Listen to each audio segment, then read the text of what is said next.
Amis sportifs, bonjour à tous. Voici donc un nouveau petit cours en enseignement à distance que je vous propose. Ces enseignements à distance sur la théorie de l'entraînement se trouvent dans la playlist théorie de l'entraînement sur ma chaîne YouTube. Et l'idée de ces petits cours, c'est pas nouveau pour les gens qui sont experts dans les sports, mais il y a pas mal de gens qui n'ont pas cette expertise-là, ou certaines personnes qui ont une expertise, mais qui voudraient éventuellement se rafraîchir un peu la mémoire, ou peut-être quand même apprendre de nouvelles choses. Donc l'idée de ces petits cours dans la playlist théorie de l'entraînement de ma chaîne Métis, vous pouvez voir le logo qui est ici, c'est de vous partager avec vous des méthodes d'entraînement. Et pourquoi? Parce que c'est quand on applique une méthode d'entraînement qu'on a des meilleurs résultats. D'accord? Plutôt que de faire au hasard ou toujours au feeling. Si on a une méthode, on a des résultats qui seront beaucoup plus rapides en termes de conditions physiques, d'accord? En termes de perte de poids et de perte de gras, c'est ce que vous recherchez. En termes d'hypertrophie musculaire, si vous cherchez l'hypertrophie musculaire, en termes de capacité aérobie, VO2 max, etc. Et donc, certaines méthodes sont bien connues, d'autres un petit peu moins. Pour certains, ce sera évidemment du rappel ou du connu, et comme je l'ai dit, pour d'autres, ce sera nouveau. Et donc, comme vous le savez, je vous propose, à travers différents exercices métaboliques, de faire un petit peu des workouts chez vous pour l'entraînement à domicile. Et donc, une fois que vous avez les exercices, qui sont détaillés aussi sur la chaîne, dans la partie playlist exercices métaboliques, vous pouvez choisir les exercices, et alors après, il faut appliquer une méthode dessus. Et donc, c'est pour ça qu'au fur et à mesure, je vous dévoile un petit peu différentes méthodes. Donc, la méthode dont on va parler aujourd'hui, c'est la méthode du centurion.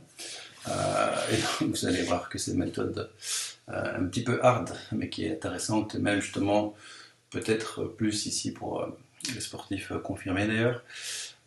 Et donc, on va voir en quoi c'est intéressant cette méthode. Alors de nouveau, pour ceux qui sont intéressés par mon CV, enfin un mini CV, vous pouvez appuyer sur pause et lire tout ça si vous avez envie. Voilà, c'est pas une obligation. Donc la méthode des centurions, important, c'est une technique d'entraînement de High Intensity Interval Training, mais c'est aussi une technique de musculation. On peut aussi bien l'appliquer dans un contexte de HIIT que dans un contexte plutôt musculation, hypertrophie musculaire, bodybuilding, ou bien simplement musculation tout court. Alors, donc du coup, ici ce qu'on va faire, c'est qu'on va essayer de construire un wood avec cette méthode. Donc il y a plusieurs méthodes, pour lesquelles on peut construire un wood. C'est une des méthodes. Donc ce qui est intéressant, c'est de changer de temps en temps de méthode pour justement ne pas stagner, parce que le corps va s'habituer, il va avoir une adaptation physiologique. Au plus vous allez vous entraîner avec la même méthode, avec les mêmes types de charges, avec le même type de répétition, le même type de série, à un moment donné, vous allez stagner. Vous n'allez plus progresser en termes de performance, en termes de conditions physiques ou en termes de prise de masse musculaire. Voilà, tout dépend de votre objectif. Peu importe l'objectif, si vous appliquez toujours la méthode, à un moment donné, vous avez un plateau. D'accord? Et donc, pour ça, le centurion est vraiment justement excellent pour dépasser ce plateau quand on ne progresse plus. Sur un exercice, sur un groupe musculaire, par exemple, ou même sur tout un wood, par exemple. Okay. Donc un wood, c'est un enchaînement de plusieurs exercices avec différentes méthodes au sein du même wood, ou bien avec la même méthode au sein du même wood, mais en général, il y a plusieurs exercices qui sont repris dedans. Alors, comme j'ai dit, c'est plutôt une méthode de musculation qu'on peut appliquer aussi au CrossFit, qu'on peut appliquer à l'entraînement à la maison, ou dans une séance simplement de HIIT, qu'on déconseille plutôt pour les débutants. Maintenant, on peut l'adapter pour les débutants, d'accord? De manière aussi à casser la routine et à progresser plus vite quand on débute. C'est extrêmement intense, donc il faudra toujours faire attention aux risques cardiovasculaires, etc. Donc je vous invite de toute façon, avant de faire n'importe quel entraînement à haute intensité intervalle training, de faire un bilan quand même cardiaque chez votre médecin, évidemment cardiologue, d'accord, ou alors un généraliste qui peut faire des électrocardiogrammes. parce que de toute façon, c'est la recommandation pour n'importe quelle activité sportive, c'est quand même de faire cet examen cardiaque. Il ne faut pas spécialement avoir 50 ans pour le faire, hein. Donc si vous voulez, même si vous avez 30 ans et que vous voulez faire vraiment du HIIT, c'est quand même intéressant d'avoir un bilan éventuellement médical. Alors, le but du centurion, comme son nom l'indique, c'est de faire 100 répétitions. D'accord. Donc, voilà, c'est un grand chiffre par exercice choisi. Donc, chaque exercice choisi, on doit faire 100 répétitions. Alors qu'habituellement, quand on fait de la musculation classique, j'ai envie de dire, pas de crossfit, mais de musculation classique, on est plutôt voilà, sur le crossfit est plus varié évidemment, mais on est plutôt donc, dans la musculation classique en salle sur 8 à 12 répétitions, voire parfois 5 répétitions quand on travaille très lourd. Mais si on vise vraiment l'hypertrophie musculaire, en général on est sur 8 à 12 reps. Et donc ici on change complètement la méthode. Donc c'est bien justement pour choquer l'organisme. Donc on va répéter donc, ces 100 répétitions, soit le plus vite possible, donc as fast as possible, donc soit le plus vite possible, soit vous allez les faire à votre rythme, take your time, ok. Évidemment, au plus on va être dans cette notion de as fast as possible, au plus ça va augmenter l'intensité forcément de l'exercice. Donc au début, je ne vous recommande pas de le faire en AFAP, mais plutôt en TYT, d'accord. Et puis vous verrez un petit peu selon la progression, ou alors en fonction de votre niveau de condition physique, si vous pouvez déjà éventuellement le programmer comme ça. Alors, l'idée c'est de faire 100 répétitions, ok. Donc soit on va les faire, il y a plusieurs modalités pour les faire, soit on va faire 100 répétitions de suite, sans pause, donc on enchaîne les reps jusqu'à 100, soit en prenant son temps, soit le plus vite possible, d'accord. De nouveau, ça va être déjà 100 répétitions non-stop, c'est super dur. Si vous le faites à votre rythme, ça va déjà être difficile. Et si vous faites le plus vite possible, forcément, ce sera encore plus dur. Donc voilà un petit peu déjà une notion de gradation dans la charge du centurion. Alors ça, c'est une méthode qui est vraiment réservée plutôt aux ultra sportifs, hein, d'accord, de le faire comme ça. Soit pour un bon sportif, de le faire plutôt ce qui est déjà pas mal, de le faire en 60 reps en continu, donc l'exercice choisi, puis de faire 15 à 30 secondes de pause, rest pause, plus d'enchaîner directement après cette pause 40 reps, soit en continu, si c'est encore faisable, soit en 4 x 10, donc en 4 séries de 10 répétitions, avec 10 secondes de pause entre chaque série de 10. Okay. Donc ça c'est déjà pour quand même un sportif de nouveau, quand même un bon sportif, d'accord. Surtout en 60-40, en 60 plus 4 x 10, voilà, c'est un peu plus facile, mais ça reste quand même toujours assez hard.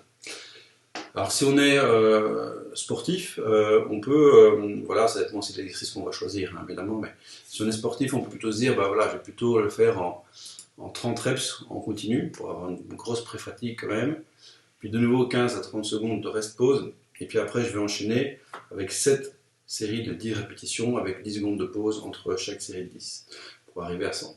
Donc ça c'est déjà pas mal, on arrive à le faire comme ça, donc c'est déjà pour un sportif de base, j'ai envie de dire. Soit on débute le sport où on n'est pas très sportif, et donc là on va le faire en take your time, et on va le faire en 10 séries de 10 répétitions, avec minimum 10 secondes de pause entre chaque série de 10. Si vous voulez augmenter un petit peu le temps de pause, aller jusqu'à 30 secondes au tout début, si vous n'êtes pas habitué, il vaut mieux le faire. D'accord. Et puis une fois que vous êtes habitué, c'est aussi comme ça que vous allez voir que vous allez progresser, c'est que vous allez pouvoir soit réduire votre temps de pause, si vous partez donc à ce niveau-là avec le temps 10 x 10 avec 30 secondes de récupération, la première semaine, peut-être que la deuxième semaine, tu seras en 10 x 10 avec 20 secondes de récupération, au bout d'un mois, en 10 x 10 avec 10 secondes, et puis hop, peut-être que vous allez dire, ok, maintenant je vais passer éventuellement à l'étape supérieure, 30 répétitions d'affilée, etc. Vous allez pouvoir modifier le nombre de répétitions continues et le temps de récupération.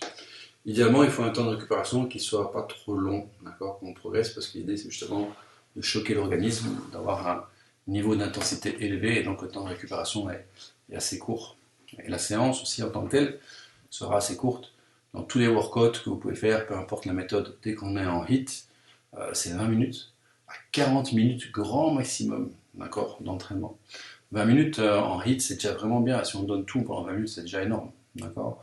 Donc entre 20 et 40, et donc du coup en fonction du niveau de condition physique que vous avez, du temps que vous possédez, de votre motivation du jour, etc., bah, vous pouvez faire 20, 30 ou 40 minutes. Mais 40 minutes vraiment intensif, ça devient vraiment déjà un très bon niveau. Alors, voilà. Ensuite, pour cette méthode, on a différents objectifs. D'accord? Alors, je vais en parler parce que c'est important justement. Pourquoi est-ce qu'on va plutôt de temps en temps faire cette méthode-là? Il ne faut pas la faire tout le temps, d'accord? Parce qu'elle est très très intense justement. Mais on peut la faire de temps en temps justement pour choquer le corps, d'accord? Et choquer le métabolisme, d'accord? Pour le sortir de sa zone de confort, d'accord? Pour lui donner un maximum de stress en un minimum de temps. C'est vraiment déjà un concept qu'on applique beaucoup dans le HIIT, donc le High Intensity Interval Training. Mais là, dans la méthode Centurion, encore plus. C'est un maximum de stress en un minimum de temps si on le fait as fast as possible. Et donc, ça va créer une hyperactivation du métabolisme qui va donc, par cette confusion musculaire qu'on va générer, donc le corps n'a pas l'habitude de se faire ce genre de contraintes, et donc il va y avoir une confusion musculaire, d'accord, qui va créer justement un petit peu ce choc métabolique. Ça permet souvent aussi de passer un plateau quand on stagne, par exemple, dans un exercice ou dans un wood qu'on a construit, dans un groupe musculaire aussi. Ça permet donc de passer un plateau pour être plus performant par la suite quand on reviendra à sa méthode d'entraînement originelle. Alors ça permet de gagner du muscle, donc ça permet de travailler aussi quand même l'hypertrophie musculaire. Ça permet de travailler les graisses et donc de consommer les graisses aussi. Ça augmente énormément la vascularisation dans le muscle à cause du nombre de répétitions. Et donc l'oxygénation post-entraînement va être optimale et l'aspect micronutrition du muscle aussi va être optimal. Et donc par cette vascularisation, c'est là qu'on va avoir d'une part d'abord la congestion musculaire qui va être importante juste après l'effort, pendant et juste après, et puis après qu'on va avoir ce phénomène de surcompensation avec hypertrophie musculaire. Amélioration aussi de l'endurance, de la résistance, d'accord, qui va se mettre en place. On va travailler dans cette méthode-là, l'avantage c'est qu'on va travailler aussi bien les fibres musculaires dites rapides que les fibres musculaires dites lentes, d'accord? Donc les fibres blanches comme les fibres rouges. Okay, donc ça c'est l'avantage aussi de la méthode, c'est qu'on est très complet dans les fibres qui vont plus être de l'endurance et donc d'autres qui vont plutôt être par rapport à la force. Donc on va avoir une congestion musculaire, comme je l'expliquais, qui va être vraiment très très forte, forcément de par les 100 répétitions. Si en plus on utilise par exemple les élastiques, vous savez bien que moi j'aime bien les élastiques, surtout depuis que les salles sont fermées malheureusement, que ce soit les salles de fitness, de crossfit ou les salles, les dojos de sport de combat. Il faut s'adapter. Et donc les élastiques, c'est un minimum de matériel, c'est pas cher, etc. Bon, je vous ferai une petite vidéo d'ailleurs sur l'intérêt des élastiques dans un autre sujet, parce que c'est intéressant. Et donc j'en parlerai plus tard. Mais donc, les élastiques s'adaptent vraiment à la morphologie, à la biomécanique, à la physiologie des mouvements. Et donc c'est non traumatique, et vous avez vraiment un travail musculaire, un recrutement moteur qui est optimal, et le plus naturel possible, qui se rapproche le plus naturel possible du mouvement. Et il y a le moins de gêne, entre guillemets, il y a moins d'axes, de plans de mouvement que sur une machine, par exemple. Donc ça, c'est l'avantage des élastiques aussi, entre autres. Puis ça travaille tous les muscles du tronc, le gainage, etc. Mais donc j'en parlerai plus tard. Congestion musculaire optimale, de par la méthode, et l'élastique encore plus, c'est le duo gagnant. Endurance musculaire, évidemment, forcément, ça va améliorer l'endurance musculaire. Vous allez pouvoir le voir si au départ vous faites des séries de 10 x 10, et puis que vous arrivez à passer à 30 plus 7 x 10, et puis 60 plus 4 x 10, et puis après peut-être 60 plus 40, et puis pourquoi sommes-nous fous? Pourquoi pas 100 répétitions d'affilée, pompage en full range of motion. Ça peut être un objectif aussi de dire ok, je commence à 10 x 10, et mon but c'est d'aller en pompage par exemple, en full range of motion, et d'arriver à en faire 100 sans m'arrêter. Ça peut être aussi un objectif. À ce moment-là, vous me le faire ce centurion sur ces graisses-là une fois par semaine, d'accord? Et le programmer sur 3 mois avant d'arriver à le faire pour laisser le temps de récupération au niveau des muscles. Donc là, il y a moyen de se challenger par rapport à des choses en particulier. Alors évidemment, ça va être cardiovasculaire aussi, hein, d'accord? Surtout que on va construire un wood, donc on ne va pas faire qu'un exercice, on va choisir plusieurs exercices, on va en faire 100. Et donc forcément, à force d'accumuler les rounds par exercice, eh bien, on va accumuler le temps en termes de minutes, et donc forcément ça va être cardiovasculaire. Donc c'est vraiment ultra complet. Alors attention, donc vraiment, par contre, de nouveau attention dans cette méthode, attention au surentraînement, d'accord? À ne pas dépasser vos capacités physiologiques, d'accord? Sinon vous risquez d'être fatigué, de vous blesser, de ne plus progresser. Donc là, c'est le danger du centurion, c'est de bien faire attention au surentraînement. C'est pourquoi, pour ne pas être en surentraînement, il faut bien planifier ses entraînements. Et le minimum de temps de récupération quand vous faites un wood en centurion, vraiment le minimum, d'accord, c'est 3 jours de récupération avant de refaire le même wood, d'accord, ou les mêmes groupes musculaires. Ok, minimum 3 jours. Ok, donc si vous faites par exemple 2 entraînements par semaine et que vous dites voilà je veux faire 2 fois le même wood, d'accord, eh bien il faut se passer de minimum 3 jours si vous faites ces woods en centurion. Maintenant, si vous faites un exercice en particulier en centurion, par exemple pompage, ben, vous pouvez faire maximum 2 fois par semaine et bien espacer de 3 jours. Moi, je vous recommande plutôt de faire du centurion une fois par semaine. D'accord? Donc, vous avez une méthode d'entraînement classique et une fois par semaine ou moins classique, peu importe, mais vous voulez de temps en temps choquer un petit peu l'organisme.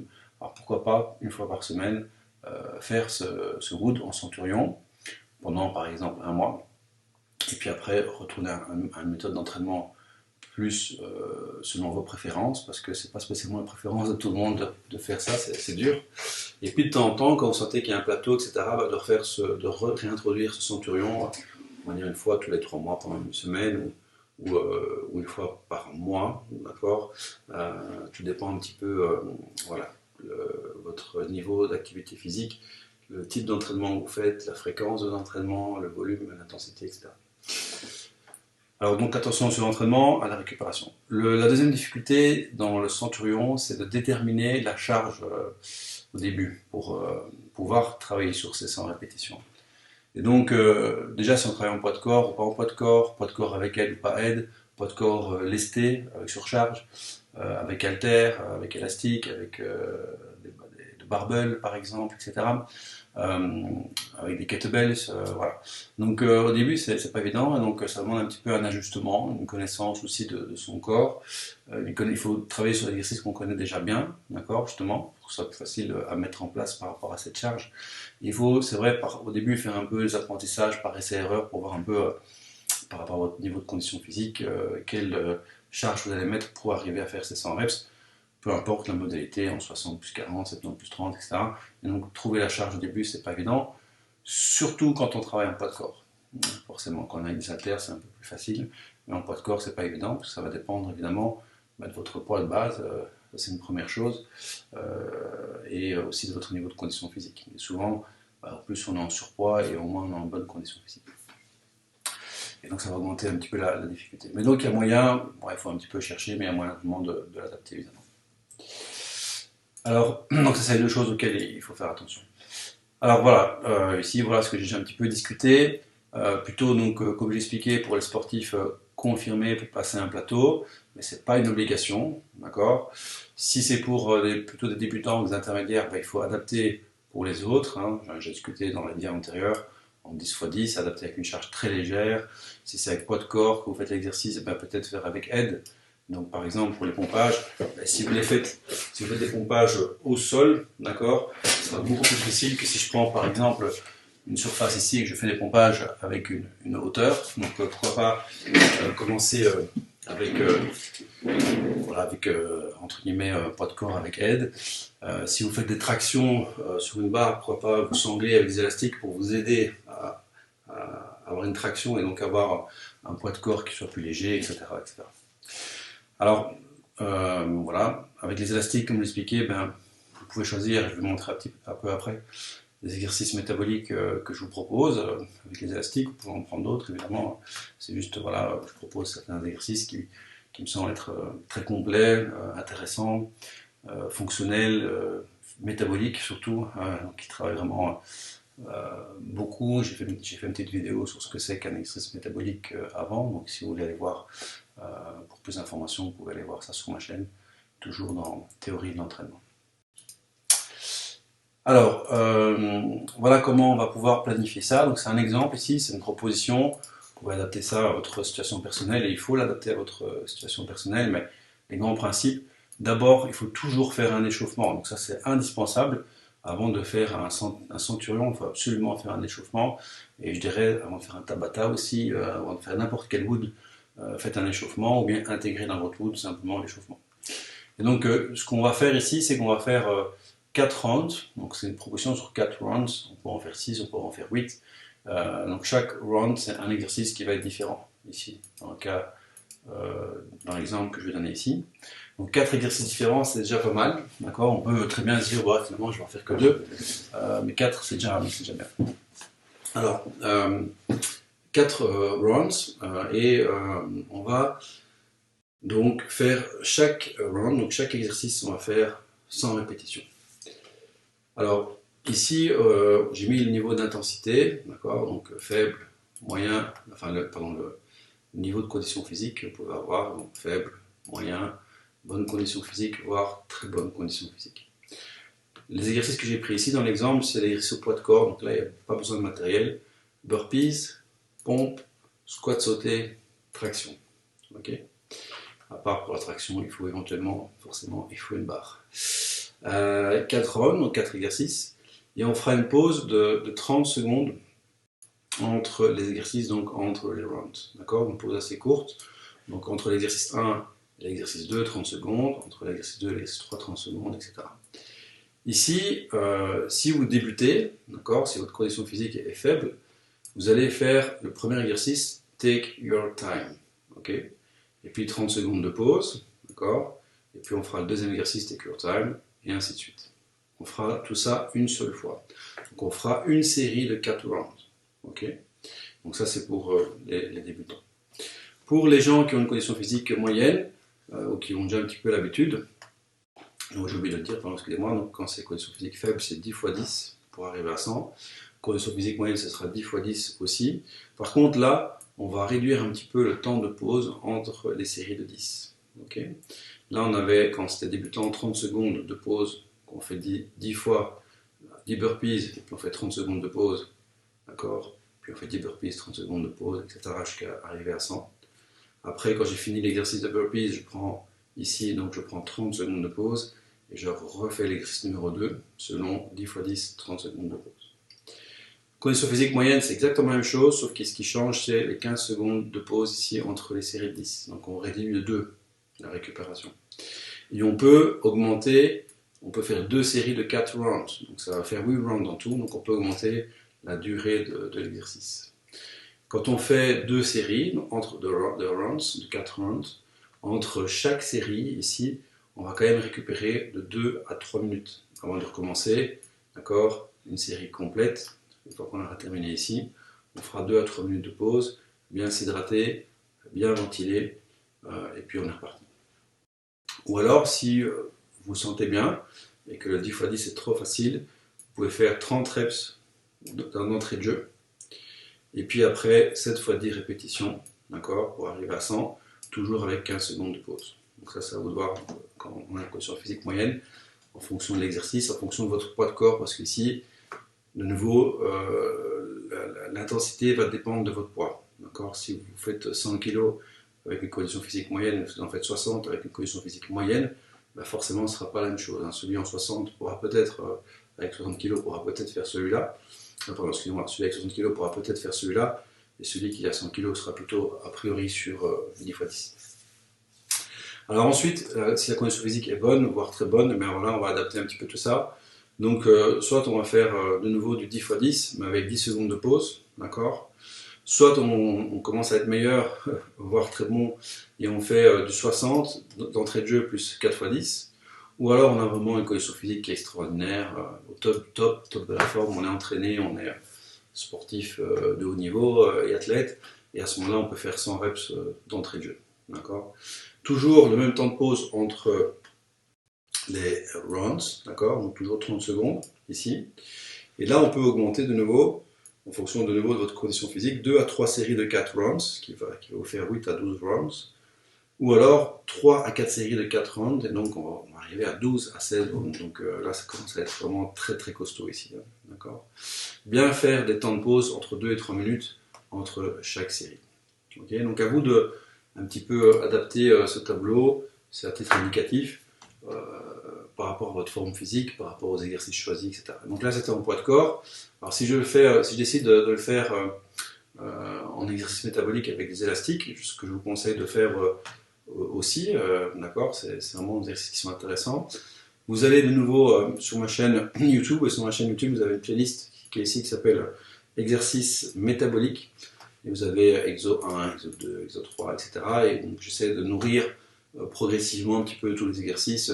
Ouais, je pense qu'il y en a déjà pas mal, il y a de quoi faire. Mais donc j'essaie d'en rajouter un petit peu quand j'ai le temps, en cette période notamment de confinement. Et je continuerai aussi après le confinement pour nourrir tout ça, puisque c'est une bonne manière de faire de l'activité sportive à la maison. Et on connaît tous les bénéfices sur la santé de l'activité physique qui sont énormes. C'est le meilleur médicament du monde, comme on dirait en anglais. Motion is lotion. Okay. Donc là, vous pouvez aller voir sur cette playlist et vous allez choisir des exercices métaboliques qui sont complémentaires, donc c'est-à-dire certains qui vont travailler des fléchisseurs, puis d'autres qui vont travailler des extenseurs par exemple, d'autres plutôt la partie antérieure du tronc, d'autres la partie postérieure, tronc, membre inférieur, tronc, membre supérieur, ou bien un full body, d'accord, donc c'est-à-dire membre inférieur, tronc et membre supérieur.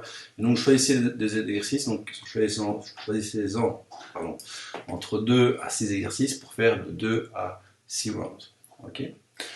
Soit vous faites un centurio après, une fois que vous avez les exercices en take your time, sauf pour les récupérations, qui doivent être courtes. Et donc là, je vous réfère au tableau de la page antérieure. Modalité d'application, 60 plus 4 x 10, ou 60 plus 40, ou 30 plus 3 x 7, 3 x 10, pardon. Ici, une erreur, 3 x 10. Okay, non, 3 x 7, c'est juste, excusez-moi. Plus 3, 7 x 10, pardon. Donc plus 7 x 10, d'accord, pour arriver donc à 100, ou alors en 30 plus 70. Ou alors, si c'est plus difficile, en 10 x 10. Soit c'est plus difficile parce que vous avez une condition physique qui est moins bonne, et vous faites du 10 x 10, soit parce que vous avez choisi une résistance élastique qui est plus forte, d'accord. Donc les résistances élastiques, ça va de 15 jusqu'à 55 kg, donc dans tension optimale, qu'on peut trouver facilement dans le commerce. Et donc forcément, si vous prenez une bande de tension maximale de 15 kg et une de 55 kg, c'est pas du tout le même exercice, d'accord. Et donc si vous voulez plutôt hypertrophier en masse musculaire, ben forcément on va aller vers des élastiques avec des plus grandes résistances. Et donc on sera plutôt dans cette modalité de centurion. Si on veut travailler plutôt aspect cardiovasculaire, endurance, on va prendre des tensions qui vont être donc cardiovasculaire et endurance musculaire, on va plutôt prendre des tensions de 15 à 25 kg et en 60 plus 40. Donc c'est à vous de voir, en fonction de votre sport, de votre objectif, ce que vous voulez faire. Si c'est la condition physique qui vous intéresse, tout simplement, mais il faut varier. Il faut travailler différents facteurs de condition physique, la force, l'endurance, la résistance, la vitesse, la coordination, la souplesse, etc. Ou alors on va donc prendre ici la même structure, hein, donc de 100 répétitions, et ça c'est déjà pour des plus confirmés, et on va le faire as fast as possible, donc aussi vite que possible pour chaque round. Et donc là ça va vraiment être super dur. Donc ça vous voit un petit peu comment vous voulez adapter ça, et donc je vous invite à aller choisir différents exercices ici. Alors on peut aussi faire, donc là avant c'était pour créer un WOD, donc un WOD ça veut dire Workout of the Day, donc vous choisissez des exercices métaboliques, ou alors vous avez moins de temps et vous voulez juste faire un challenge sur la journée, ou simplement voilà, vous avez envie de, ça vaut toujours de semi-pause entre guillemets, vous n'avez pas envie de faire un WOD complet, vous n'avez pas envie non plus de rien faire, et vous avez envie de lancer un petit défi, de vous lancer un petit défi à vous-même, ou de lancer un défi à quelqu'un ou à un petit groupe de votre communauté. Et donc on peut à ce moment-là faire un challenge of the day, un code. Et donc le challenge of the day, j'ai aussi une petite playlist là-dessus que je vais agrémenter au fur et à mesure. Donc vous avez dans cette liste cette playlist qui s'appelle Workout and Challenge of the Day. D'accord. Vous avez la possibilité de choisir par exemple des WOD qui sont spécifiques. Donc là, vous ne serez pas appliqué la méthode Centurion en dessous de là, parce que c'est une autre méthode, mais vous pouvez aller voir hein, quand même. Ou, et je vais en mettre d'autres par la suite, ou des challenges of the day. Et par exemple, ici, on a un challenge en centurion à difficulté forte pour des pompages avec élastique. Le challenge ici 2, c'est le challenge du centurion pour des pompages avec difficulté moyenne, sans élastique. Challenge du gonflage de pneus, le numéro 3, je vous laisserai aller voir. Challenge numéro 4, là c'est une autre méthode, AMRAP, as many repetitions as possible. J'en parlerai dans un autre cours que je vais vous faire à ce sujet. Donc voilà, donc dans cette catégorie de playlist, vous pouvez aller trouver par exemple des challenges of the day à faire en centurion, et bien sûr, libre cours à votre imagination pour avec les petites choses que vous apprenez ici, ou que vous connaissez peut-être déjà, ou qui vous font un petit rafraîchissement de la mémoire des méthodes. À vous de créer votre propre challenge et de le partager éventuellement avec vos amis pour rigoler un petit peu. J'ai d'ailleurs un ami qui m'a envoyé, je l'avais challengé sur le premier ici, donc à difficulté forte, le code 1, et il m'a envoyé une petite vidéo, j'étais assez mort de rire, et donc du coup ça devient un petit jeu entre nous, on essaie de se challenger et de s'améliorer sur ce challenge par exemple, aussi bien lui que moi. Donc voilà, ça peut être très, très fun de mettre ça en place. Alors de nouveau, rappelez-vous, l'idée d'un HIIT, donc d'un entraînement à haute intensité, en intervalle training, c'est d'être efficace avec un minimum de temps, et de choquer le métabolisme, d'accord, pour avoir de la masse musculaire, pour aller puiser dans les graisses, pour être à la limite de la VO2 max ou carrément parfois même en anaérobie, d'accord, pour reculer et améliorer sa VO2 max plutôt. Et donc vous pouvez de nouveau donc toujours garder en tête, peu importe la méthode, parce qu'il y a plusieurs méthodes que je vais vous présenter, c'est que l'essentiel, peu importe la méthode, dans votre workout que vous faites à la maison, est de réaliser vos efforts à une intensité qui soit suffisamment élevée pour obtenir un impact sur votre métabolisme. Et donc à nouveau, ça ne sert à rien de s'entraîner pendant 1h30, 20 minutes peuvent largement suffire dans une séance HIIT qui est bien construite, et c'est 20 à 40 minutes, je me répète, maximum. Donc de nouveau, la chaîne globale, si vous voulez voilà, voir un petit peu, avoir un aperçu de la chaîne globale, donc c'est celle-ci, donc avec mon nom, Benjamin Hidalgo, c'est Métis, la chaîne. Il y a différentes playlists, Workout of the Day, Challenge of the Day, il y a tout ce qui est métabolique, il y a aussi des exercices pour ceux qui sont intéressés par l'autodéfense de Krav Maga et de savate défense, où je propose de travailler la technique d'autodéfense et du renforcement en même temps, ou du cardio. Donc ça c'est joindre les deux, c'est-à-dire aussi bien la condition physique que la self-défense par exemple. Il y a aussi une partie étirement actif pour ceux qui veulent faire des étirements, notamment dans les sports de combat, les arts martiaux, c'est toujours intéressant, ou pour améliorer certaines amplitudes de mouvement dans certaines activités sportives. Et le cours qui est ici, qui se retrouvera dans la playlist théorie de l'entraînement physique. Voilà. N'hésitez pas à partager votre retour pour me motiver à continuer à partager ça avec vous et essayer humblement, voilà, c'est vraiment avec toute humilité que j'essaie de proposer, notamment en cette période de confinement, mais comme j'ai dit aussi par la suite, des méthodes pour vous entraîner, pour vous aider à améliorer votre santé. C'est vraiment l'objectif ici de ces cours, c'est de partager mon expérience dans l'activité physique et sportive, dans l'aspect thérapeutique et dans la santé, dans le mouvement pour votre santé. D'accord. Merci à vous et à bientôt, j'espère.